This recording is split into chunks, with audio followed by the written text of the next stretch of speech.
Эгерде сиз балаңызга конфет берем, телефон берем, келсең деп туруп чакырып алгандан кийин айтылган нерсени бербесеңиз, сиз калпычысыз, жалганчысыз.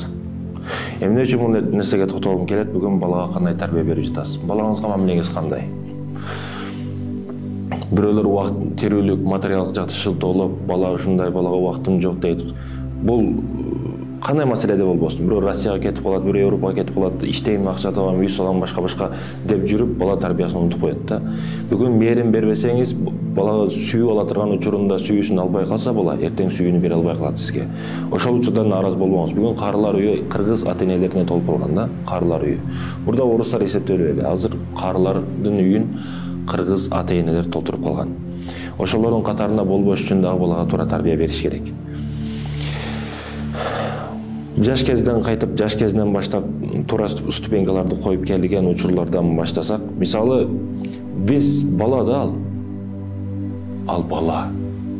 Ал билбейт көп нерсени. Бул ак, бул кара, бул негр, бул сары, желтый деп билбейт ал нерсени. Бала жакшынан жаман нерсени айырмалап биле элек. Ак жол ак экен, кара жол кара экендигин дагы биле элек. Бүгүн ар нерселерди тыюулар менен тыюулар өтө көп да, балдарга мен өтө көп байкап калам. Балдар көчөдө кетип атса, баласын ойнотуп, балам, тиба ылай болосуң деп урушуп, дароо эле урушканга өтөт да. Жада калса кээ бир кичинекей шоктугу үчүн баласын өтө каттуу сабагандарды дагы көп болуп калабыз биз. Бул тыюулар урматтуу мекендешим, ушул сыяктуу мисалдарды келтирсек, вот бир өгүздү сарайга байлап туруп, эч нерсени көрсөтпөсүн, ошол жерде эле тамагын бер, тамак ашын бер, эч нерсеге чыгарбастан, чөйрөнү көрсөтпөстөн, ошол жерде гана караңгы комнатада карасак, ал өгүзгө кичине жарык көрүнгөн учурда ал мүйүзү менен сүзүп ошол жерге чуркап чыгат, анан көрбөгөнүн көрсөтөт да ал сыртка чыккандан кийин. Ошол сыяктуу эле көрбөгөнүн көрсөтпөш үчүн ал кичине көрсөтүп туруш керек болчу. Мисалы, ысык жаман ысык жалаңачтар бар деп балабызды алып барганыбыз менен ал ошол нерсеге баары барат да. Тескерисинче бир ысык көлдү көрсөтүшүбүз керек, атайын тосулган жерлер менен ал жер болбойт балам деп туруп, уясыз жер эмес. Адал жерлери дагы бар. Арам аралашпаган жерлер да бар, ысык көл өтө чоң. Атайын ошолдо белгиленген жерлер бар, аялдар кирбейт, эркектер гана кирет, мисалы үчүн хамам, банялар дагы ошондой деп барып көрсөтүшүбүз керек. Жаштыгынан баштап тарбия ушул. Мисалы, чайнекти суду коюп туруп кайнатсак, ошол кайнай берип исинен баягы үстүнө коюлган идишин баркыратып кайнатып чыгат да. Ичиндеги нерсе баары чыгат. Ошо жаш балдар дагы ошо катуу кыйкыруу менен, ызычуу менен, шоктук кылуу менен ошол ичиндеги нерселерин чыгаргысы келет да. Себеби ал сүйдө албайт, бир нерсени түшүндүрө албайт. 3-4 жаш аралыгы өтө сүйүүгө ынтызар болгон, сүйүүнү каалаган баланын учуру болуп эсептелет.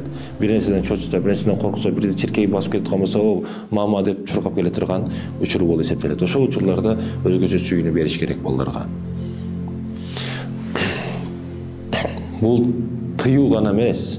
Мисалы, ошол чайнек кайнап жаткан учурда ошол нерсеге тийүүгө аракет кылат да, ылай болсо ылайга тийүүгө аракет кылат. Биз ал нерсени кылба, андай дебе, андай жебе дештен мурда ошол нерсени кылууну үйрөтүшүбүз керек да балага. Балам, бул нерсе күйөсүн деп койбосом, бул жаман тийбе дештен мурда ошол нерсеге барып, чайнекке жабыш атабы, чайнекке, балам, мынаны карап кой, бул от дейилет, бул от жылуу болот, күйөсүн. Мына чайнек кайнап жатат азыр. Чайнектин үстүнгү кармай турган жери бар. Ошол нерседен кармасаң болот. Бул жери жылуу болбойт, күйбөйсүн. А бул жери күйдүрөт деп ошол нерсени түшүндүрүшүбүз керек. Ылайга кетип жаткан болсо, бир ылайга тийип көрсүн, бир эки жери ылай болсун. Ана көрдүңбү балам, ылай болдуң.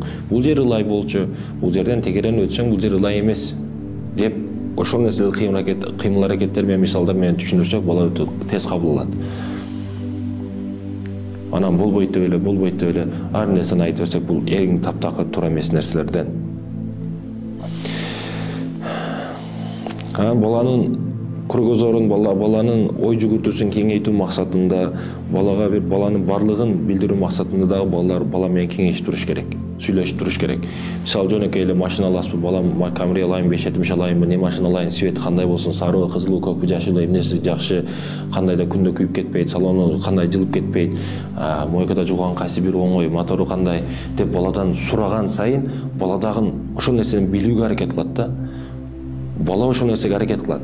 Мен бар экенмин, бир нерсени билишим керек экен деп, билбеген нерсени ата билбедим дештен бала дагы кыжалат болуп калат да. Ошол нерсеге аракет кылат. Ошондуктан ушул нерселерге маани беришибиз керек. Эмне аласыз? Машина аласызбы, бир нерсе аласызбы? Бала менен кеңешишиңиз керек, сүйлөшүшүңүз керек. Ушул жерде урматтуу мекендешим, тескерисинче биз кыргыздарда кандай, тибе, чоңдордун сөзүнө аралашпа, сен ким элең деп баланы кемситебиз да. Бул мектептерде дагы кээде кездешип турат. Мугалимдер баланы кемситип, эки отурсага деп көпчүлүк талдаа шерменде кылып, сен жарабайсың, келечекте адам болбойсуң, сенден бир аркаш чыгат, же бандит чыгат, адам болбойсуң деп көпчүлүктүн алдында кемситет. Бала ушул жерде дымыгат да. Бала ушул жерде ичиндеги сезимдерин айта албай калат. Бала ушул жерде кайгырат. Бала ушул жерде өзүнөн өзү бир принципке келип алат. Же окубаймын деген, же мындай кылбаймын деген, же тамак жебейм деген айтор ушундай. Ошол нерселерден сактаныш үчүн дагы урматтуу мекендешим, бала менен кеңешиш керек, бир нерселерде, маселелерде сүйлөшүш керек. Андан кийинки эң чоң азыркы 21-кылым телефон маселеси, телевизор маселеси. Экранын алдында бала азыр ата-эненин эң оңой жолу ушул болуп калды. Кичине досу менен сүйлөшкүсү келсе дагы, дааратканага кирсе дагы, бир нерсеге алек болуш үчүн дагы ошо балага телефон берип кала турган болду. Жада калса тамак жебейм десе дагы телефон берем жеп өтсөң деп туруп, же телефонду дагы ошо тамак менен кошуп жей турган болуп калды да. Телефон көргөнчө тамак жейт. Балким ал тамак жегендир, сиз конфет бергенсиз, конфет аппетиттүү болот. Ал балким тамак жегиз келбегендир.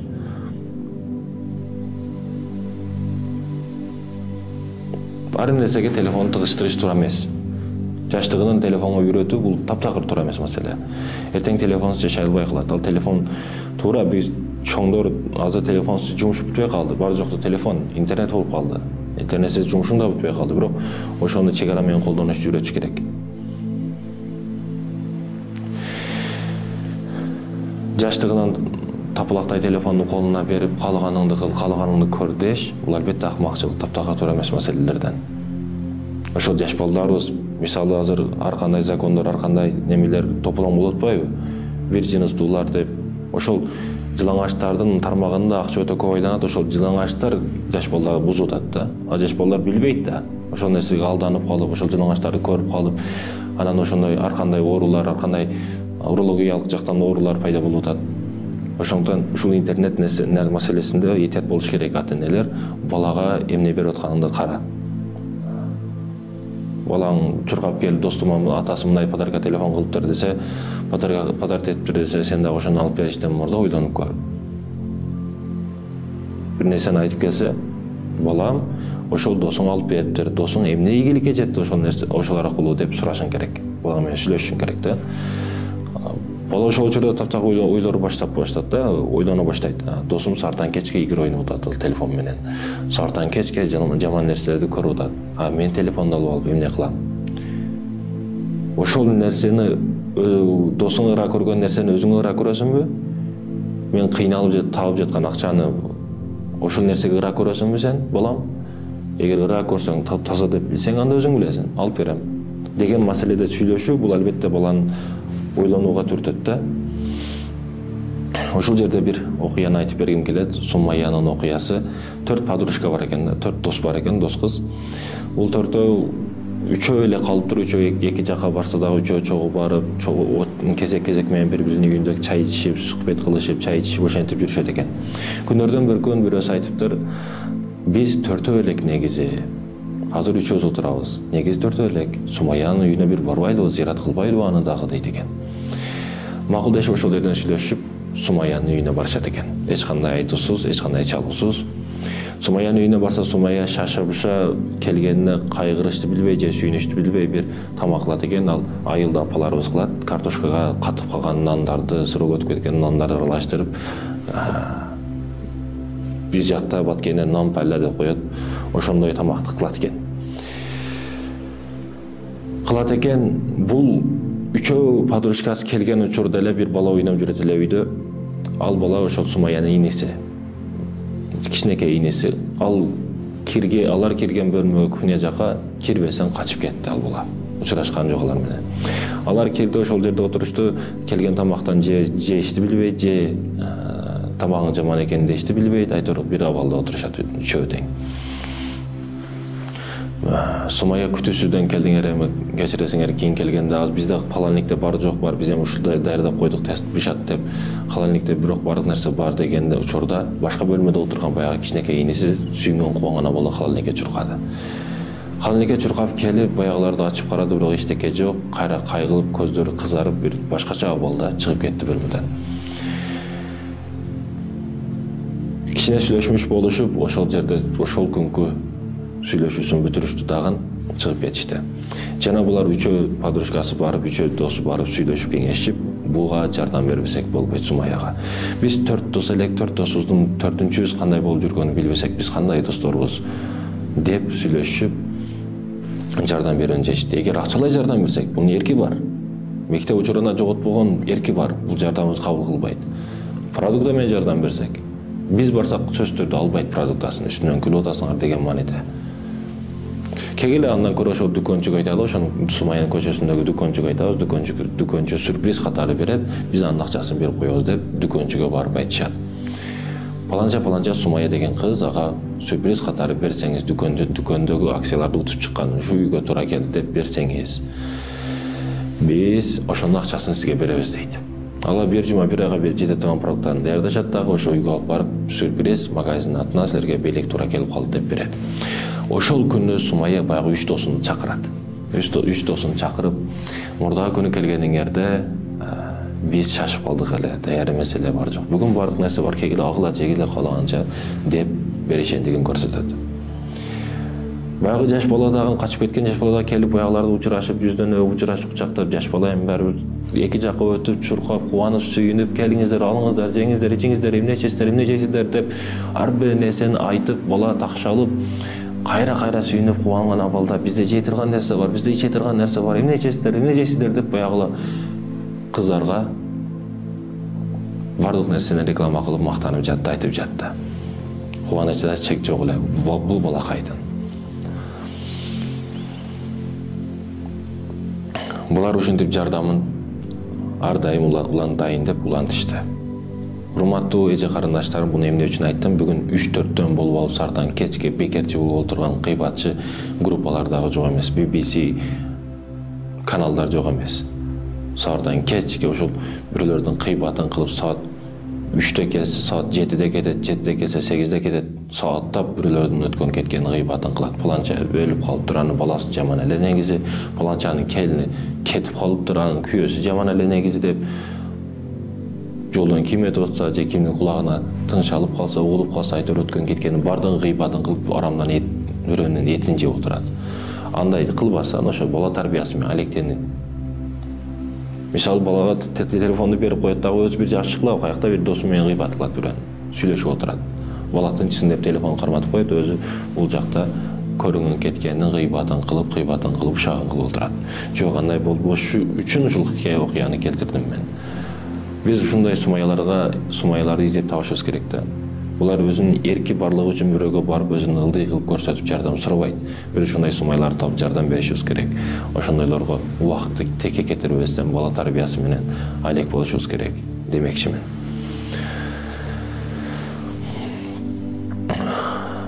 Урматтуу мекендештерим, ушул жерде дагы бир хикая окуя бар. Устаз айтат, устаз ошол жаштык кездеринде, жаштык учурларында барып айылга эс алайын, окуу бүттү, эми каникул деп айылга барып эс алайын деп турган учурумда эле атам келип колумдан кармап жетелеп, огороддогу алмалардан, бышкан өрүктөрдөн алып алып, кедей, күйөөсү өлүп калган жесир аялдар, жетим балдарга барып, балдар үйүнө барып, карылар үйүнө барып, айтор ошолорго менин колум аркылуу бирдекелерди берип туруп, арзыбаган 2-3 алма, ал эч ким тойбойт, бирок ошол аркылуу дуа алып берет эле мага. Келечекте кең алым болсун, жаныңыз кең болсун, илим кең болсун. Акчулда көрсөт, арамда арам көрсөт деп ушул мага дуа алып берет эле. Атамдын дуалары аркылуу мен ушул ийгиликке жеттим дейт да. Ал Азияда номер 1 алым боло турган болсом, ошол дуалардын себеби бул дейт. Мага дагы мисалы айылдагы айылдаштар кээ бирөөлөр айтат, балам, инем же окуйын деп атат медреседе, сен окууга киргизип кой, айтып кой деп кой дейт да. Мен айтам, жок, атасы келсин кошулуп. Мен мынау Араб университети, мынау турецкий медресе, мына арабский медресе, мына кыргыздар казылаган медресе, бул жерде бүтчө мынандай болуп жагат, мына жерде араб тили билип жагат, мына жерде Куранды жаттап жагат, мына жерде илимдүү болуп жагат. Кайсы бирин тандаш өзүңөрдүн милдетиңер. Бала кайсыга кызыкса, сиз ошол нерсеге алып киресиз, ошол окууга жайга алып киресиз. Маанисиздик ушул жерден башталып атат да, киргизип кой окууга деп маани тоготпостон, же окуу жайы тоготпой, же баласынын өзүнүгө келечегиге мындай маани бербей жатабы. Мен ошол нерсе эсте калсын деген максатта айтамын да. Мисалы мен жаштыгымда атам Багымдаттан мурда ойготуп алып, кой алып келгенбиз, бул жерге барып, тоодон барып, ошол кой алып келген азыр дагы эсимде да. Канча кызыктуу окуялар болгон жаштыгыбызда, бирок ошол окуя эч эсимден кетпейт. Атам дегенде ошол окуяны кошо эстейм да. Бая бала дагы айтат да, маанисиз эмес экен мен, бул окуп аткан жерим маанилүү жер экен, мен аракет кылышым керек экен. Ата өзү Баткенден баштап Бишкекке келип, медресени карап, издеп, таап, окууга киргизген эле деп балдарга дагы кийин айтып берет да. Бул өтө сабак боло турган окуя болуп калат балага. Сенин атаң, чоң атабыз, мен атам убагында ошентип медресеге киргизген эле деп неберелерге айтып берет. Ошо эсте кала турган кадрларды сөзсүздө кылыш керек да. Эсте калыш керек ошол. Сиз эсте калышыңыз керек балага. Жалаң урган, сабаган, таяк жегенмин деген кадрларды айтпаш керек бала кийин. Эсте калуу, кызыктуу, эмоционалдуу бир нерселерди көрсөтүшүңүз керек балага. Ошондой экен, урматтуу мекендештерим, аракет кылышыбыз керек балага туура тарбия беришке. Бүгүн кандай тарбиянын өзөгүн бере албай жатабыз чындыгында. Балага убакыт жок деп өзүбүз жалкообуз. Бала уктабайт дейбиз да. Бала чарчаш керек. Бала квартирада эшикке чыкпайт, чуркабайт, эме кылбайт. Ал чарчабайт да, ал бала. Чарчаса иммунитети аз болот, өзү уктап калат кеңирде. Ошону да чарчата албайт абыз да. Бала кичине эле ойносо чарчап калат, уктап калат.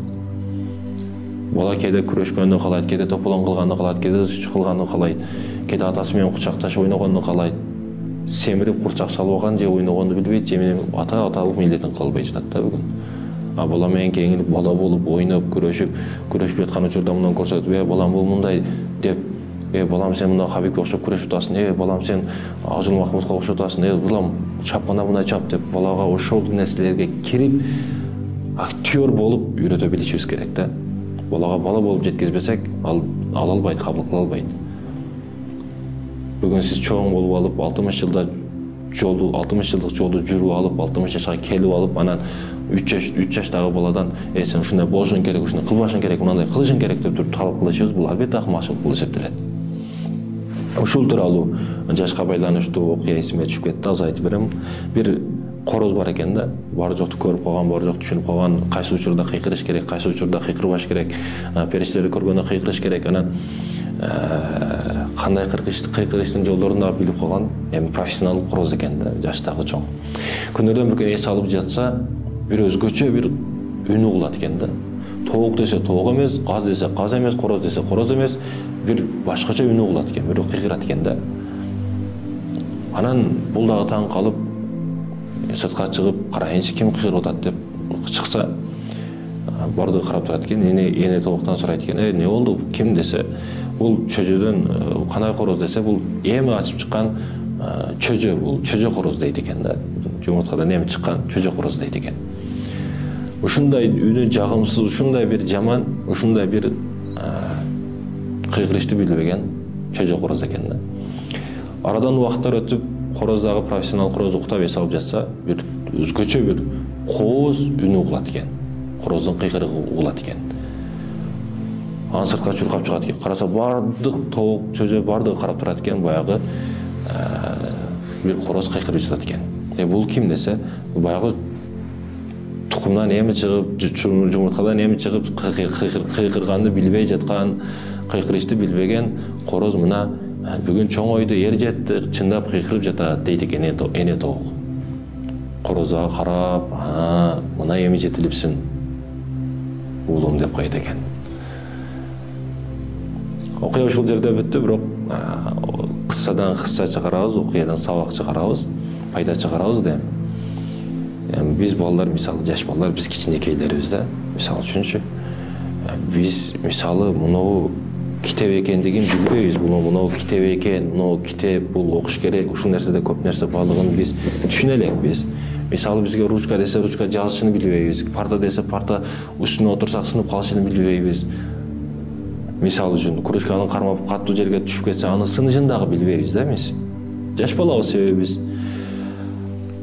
Ушул жерде 60-ка чыккан, 50-ге чыгып алып, 50 жашка чыкканда үйрөнүп алган нерсесин биз жаш балдардан талап кылат. Аны кылба, муну кылба, буну жаман, муну неге кылдың деп бизден кээде урушканга чейин барышат бизде. Биз дагы түшүнүш керек, биз дагы жан дүйнөбүздү керек, түшүнүш керек. Биз ушул ички дүйнөбүздү, жан дүйнөбүздөгү нерселерди ызычуу менен, кээде кыйкырык менен, кээде шот кылуу менен биз сүйлөгөнү билбейбиз. Ошо кыйкырык ызычуу менен кээде ичибиздеги эмоцияларыбызды стресс, депрессия деп ошолорду чыгаргыбыз келет.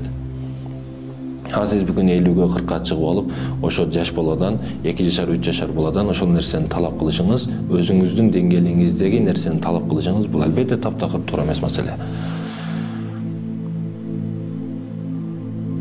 Бул маселеде чоңдордун дагы күнөөсү бар. Жаш балдар маселесинде чындыкты айттым.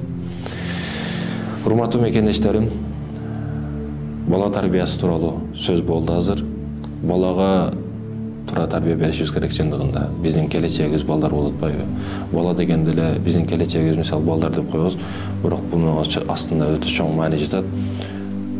Бир керексиз, имансыз, адеп ахлаксыз балдар эмес, бизге керектүү имандуу, адеп ахлактуу балдар керек да. Келечекте ошолор сактап калат.